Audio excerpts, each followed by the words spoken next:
በስመ አብ ወወልድ ወመንፈስ ቅዱስ አሐዱ አምላክ አሜን።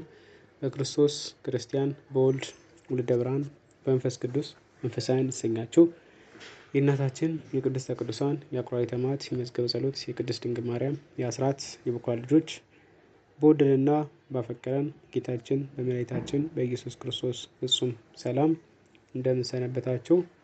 አሜን። የእግዚአብሔር ስሙ ከአጽናፍ አጽናፍ ከዓለም ዳርቻ እስከ ዓለም ዳርቻ የተመሰገነና የተወደሰ ይሁን።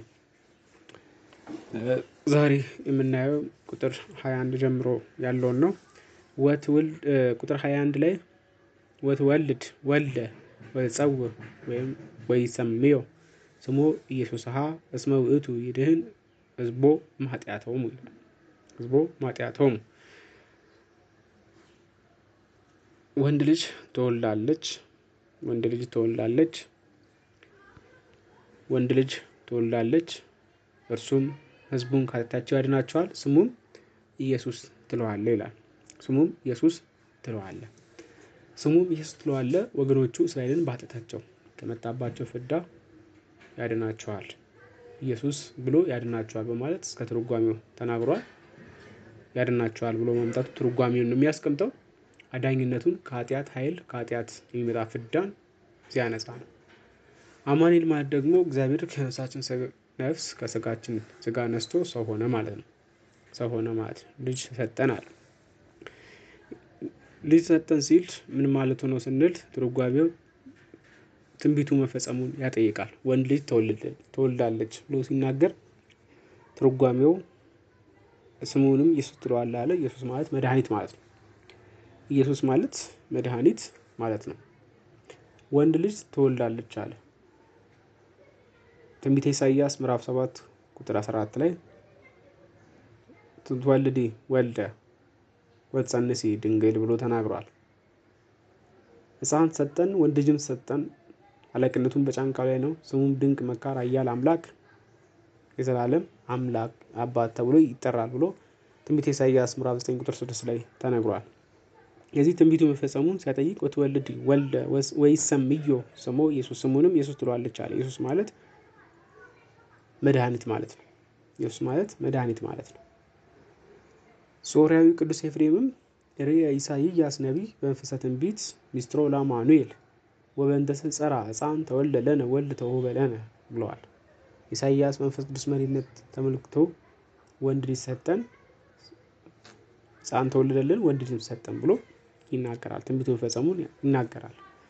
እስመ ውእቱ ያድኅኖሙ ለሕዝቡ እምኃጢአቶሙ አለ። ይሄ የሚወለደው ሕፃን እንደ ሌሎቹ ሕፃን አይደለም።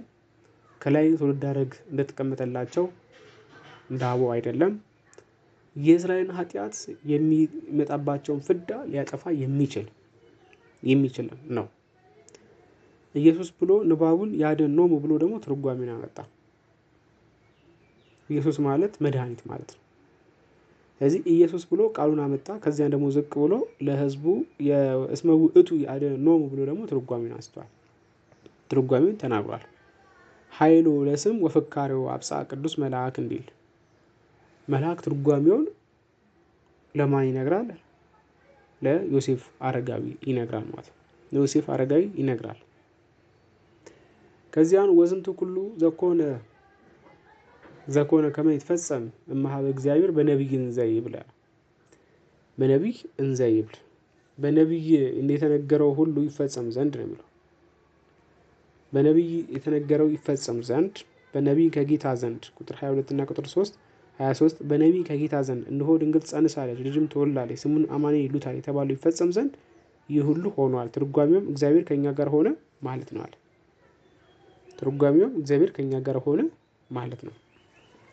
ነቢይ እንዲህ ብሎ ከእግዚአብሔር አግኝቶ የተናገረውን ይደርስ ይፈጸም ዘንድ ትንቢቱ ይፈጸም ዘንድ ነው። ትንቢቱ ይፈጸም ዘንድ እንዘ ይብል ናሁ ድንግል ትጸንስ ወትወልድ ወልደ ይላል ኢሳይያስ 7:14 ላይ እንዘ ይብል ናሁ ድንግል ትጸንስ ወትወልድ ወልደ። አጸፋውን ለወንጌላዊ የሰጡ እንደሆነ እመቤታችን በግብረ መንፈስ ቅዱስ ትጸንሳለች፣ በግብረ መንፈስ ቅዱስ ትወልዳለች ብሎ ቀድሞ ጽፎት ነበርና እሱን ስቦ ሲያመጣ ነው። በግብረ መንፈስ ቅዱስ ትወልዳለች ብሎ ነበርና መልአኩ ለዮሴፍ መንገሩ ነቢይ ድንግል ትጸንስ ወትወልድ ወልደ ብሎ የተናገረው ይደርስ ይፈጸም ዘንድ ግድ ይላል። ስለዚህ የነቢያት ትንቢታቸው ፍጻሜ የሚያገኘው በዚህ ሕፃን ነው። ኢየሱስ ክርስቶስ እንደሆነ ሲናገር መልአኩ ሲመሰክር ነው። አጸፋውን ለመልአኩ ነው የሰጡ እንደሆነ ደግሞ እመቤታችን በድንግልና መጸነሷን በድንግልና መውለዷን ተናግሯል። በድንግልና ጸንሳ በድንግልና መውለዷን ተናግሯል። አጸፋውን ለመልአኩ የሰጡ እንደሆነ ማለት ነው። እመቤታችን በድንግልና መጽነሷ በድንግልና መውለዷ እግዚአብሔር በነቢዩ አድሮ ነቢይ ከእግዚአብሔር አግኝቶ ተገልጾለት ድንግል ጸንስ ወትወልድ ወልደ ብሎ የተናገረው ትንቢቱ ይፈጸማል፣ ተፈጽሟል። አሁን በሱ ነው የሚፈጸመው። ስለዚህ ለመውሰድ አትፍራ ብሎታል። ለመውሰድ አትፍራ። ወይሰመይ ስሙ ለአማኑኤል አለ። ወይሰመይ ስሙ ለአማኑኤል ዘበትርጓሜው እግዚአብሔር ምስሌነ። አማኑኤል ማለት እግዚአብሔር ከኛ ጋር ሆነ ማለት ነው። ከስጋችን ስጋ ከነፍሳችን ነፍስ ነስቶ ከኛ ጋር አንድ ሆነ ማለት ነው። አንድ ሆነ ማለት ነው።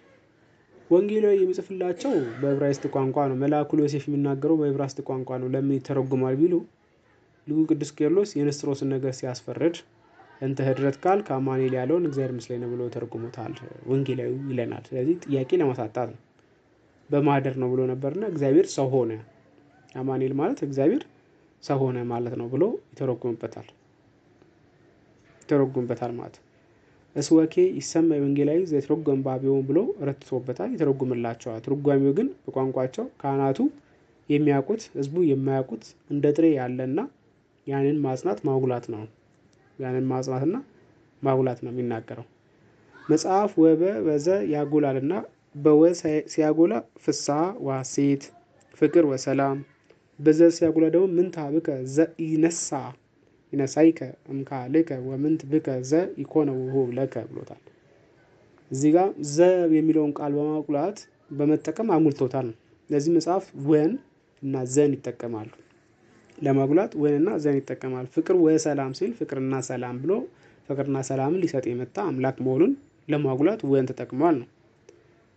እዚህ ጋር ደግሞ ዘበትርጓሜው እግዚአብሔር ምስሌነ ብሎ ዘ ትርጓሜውን እግዚአብሔር ከኛ ጋር መሆኑን ፍጹም ሰው መሆኑን ለመናገር ተጠቅሞበታል።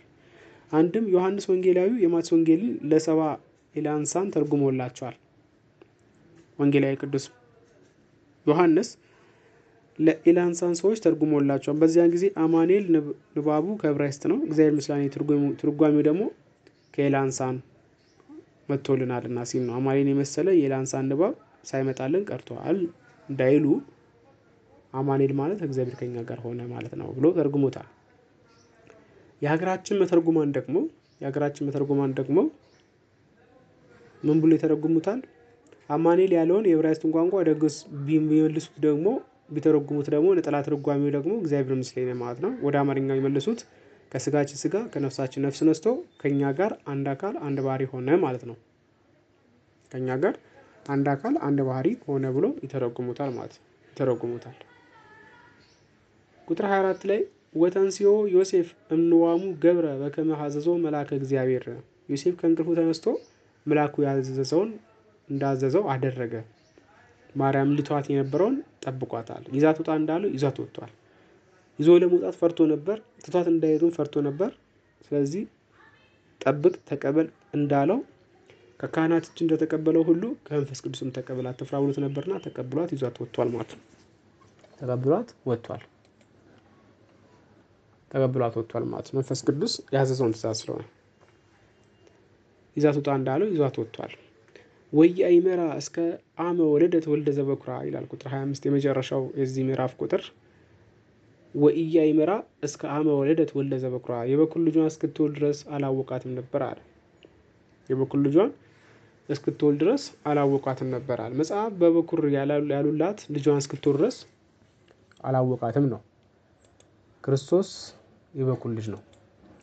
የበኩር ልጅ የተባለው ክርስቶስን እመቤታችን የበኩር የመጀመሪያ ልጅ ማለት ነው። መጽሐፍ እንግዲህ የመጀመሪያ ልጅም በኩር ብሎ ይናገራል። እዚህ የመጀመሪያ ልጅም በኩር ተብሎ የተጠራላትን እመቤታችን የመጀመሪያ ልጅ እስክትወልድ ድረስ እመቤታችን አላወቃትም ነበር አለ። አላወቃትም ነበር። ይህ ማለት ደግሞ አይመራ አዳም ለሔዋን አይመራ አዳም ለሔዋን አዳም ሔዋንን እንዳወቃት አይደለም። በኋላ ላይ የሚያውቃት አይደለም። ከወለደች በኋላ ያውቃታል ቢሉ አያውቃትም። ከወለደች በኋላም የሚያውቃት አይደለም። በዮሴፍና በእመቤታችን መካከል ላይ ምንም አይነት የጋብቻ ግንኙነት የለም። የጋብቻ ግንኙነት የለም። ከወለደችም በኋላም እስከምትወልድ ድረስ ማለት ነው። እስከምትወልድ ድረስ። ስለዚህ እስከ የሚለው ቃል ከልደት በኋላ አወቃት የሚለውን አይደለም የሚናገረው ማለት ነው። አሜራ አዳም ለሔዋን አሜራ አልቃና ለሐና በሴቱ እንዲል የግብር እውቀት አላወቃትም። ከዛ በኋላም አላወቃትም ሊያውቃትም አይችልም። ስለዚህ ከወለደች በኋላ ሳወቃት ነው ቢሉ ፍጻሜ የሌለው እስከ ነው። መጽሐፍ ቅዱስ ውስጥ ሁለት አይነት እስከ አለ። ፍጻሜ ያለው መዳረሻ መጨረሻ ያለው እስከና መጨረሻ የሌለው እስከ ነው። ኢተመጠቋ እስከ አመ ነትገሃ ማይ አይወል ይላል። ያቺ የጥፋት ውሃ መጥፋቱን መድረቁ እንድትመለከት የላካት ቁራ በዛው ቀርታለች። ኢትመጠቋ አልተመለሰችም ማለት እስከ አመ ነትገሃ ማይ አይ አለ። ማይ አይ የጥፋት ውሃ እስከሚጎድል ድረስ አለ። ተመልሳለች ማለት አለ። አልተመለሰችም ጭራሹም ነው። በዚህ በዜና መዋዕል ላይ ደግሞ የወለደት ሜልኮል እስከ አመ ሞተት ይላል። ሜልኮል እስከምትሞትበት ድረስ አልወለደችም ነበር አለ። ከሞተች በኋላ ወለደች ማለት አይደለም። ከወለደች በኋላ ሞተች አይደለም። ማነው ወለደች አይደለም። ፈጽሞ እንዳልወለደች ነው የሚያጠይቀው ማለት ነው። እንዳልወለደች ያጠይቃል። አንድም እመቤታችን አላወቃትም ነበር ሲል መልኳ ይቀያየርባት ነበረ። ህብረ መልክ ነው የነበራትና በህብረ መልክ አላወቃትም። ስጋዊ በብዙ ህብረ ትንቢት የተነገረለት በብዙ ህብረ አምሳል የተመሰለለት እሱ እንደጸነሰች ለማጠየቅ እመቤታችንን መልኳ የሚቀያየር ነበር። ስለዚህ ይሄ መልኳ የሚቀያየርበት የነበረው ዮሴፍ መልኳን ይሄ መልክ ነው የሚል እመቤታችን መልክ ሊያውቃት አልተቻለውም ነው። አንድም ደግሞ አመት ታመልመል ወቦ አመተ ጻዱ እንዲል የፀሐይ ጽድቅ ሰሌዳ ድንግልን ሙሴንስ እንኳ አላፊ ብርሃን ቢሳልበት እስራኤል ምን ብሎታል ሊያውቁት አልቻሉም። የፀሐይ ጽድቅ እናቱ የሆነች ክርስቶስ ሙሴን በሲና ምድረ በዳ ላይ ቆይቶ የመጣውን ብርሃኑን ጸዳሉን በፊቱ ላይ የነበረው ሙሴ ማየት ያልተቻላቸው ፀሐይ ጽድቅ ክርስቶስን የምትወልደው እመቤታችንን ሊያውቁት ሊረዳት አይችልም ማለት አላወቃትም ማለት። ወልድ የተባለ እሱ ድንግል የተባለች እርሷ እንደሆነች አላወቀም። በትንቢተ ኢሳይያስ ላይ የተነገረው ትንቢት ወልድ የተባለ ክርስቶስ እንደሆነ እናት የተባለችው እሱ እንደሆነች አላወቃትም ሲል ነው። አንድም አጸፋውን ለወንጌል የሰጡ እንደሆነ ምን ነው መልአኩ ነግሮት የለም ወይ ቢሉ አንድ ከሆነ ብሎ አንድ አይን አያስረግጥ አንድ ምስክር አያስደነግጥ እንዲሉ ማለት ነው። ስለዚህ ሌላ ምስክር ያስፈልጋል፣ ሌላ አይን ያስፈልጋል ነው። አጸፋውን ለመልአኩ የሰጡ እንደሆነ ደግሞ ነብዩ ነግሮት የለም ነው ቢሉ ድንግል አለ እንጂ እሷን አለው ወድ አለው እንጂ አምላክ አለው ብሎ ነው። አምላክ አለ ብሎ መልሶ አምጥቶታል። 5 ነገር አይቶ እስኪረዳ ድረስ ነው። እስኪረዳ ድረስ እያይመር አላወቃትም አለ።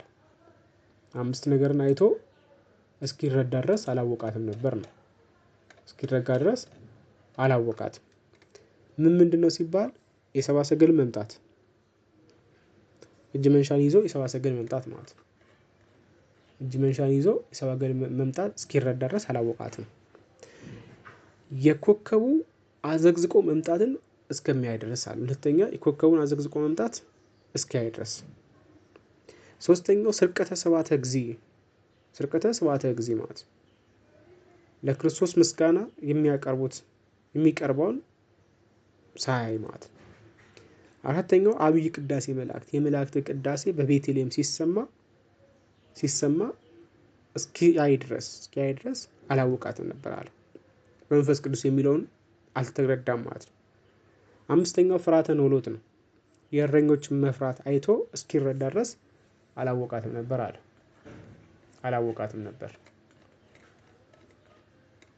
ይህን አይቶ እስኪረዳ ድረስ አላወቃትም ነበር። በኩራ በጥንት በዓት በተቀድሶ ወጸውዖ ስሙ ኢየሱስ እስከ አመ ወለደት ወእስከ አመ ጸውዖ መጻሕፍት በኩር ያሉላት ልጇን እስክትወልድ ድረስ ስሙ ኢየሱስን ብለው እስኪጸሩት ድረስ አላወቃትም ነበር አለ። አላወቃትም ነበር ይላል።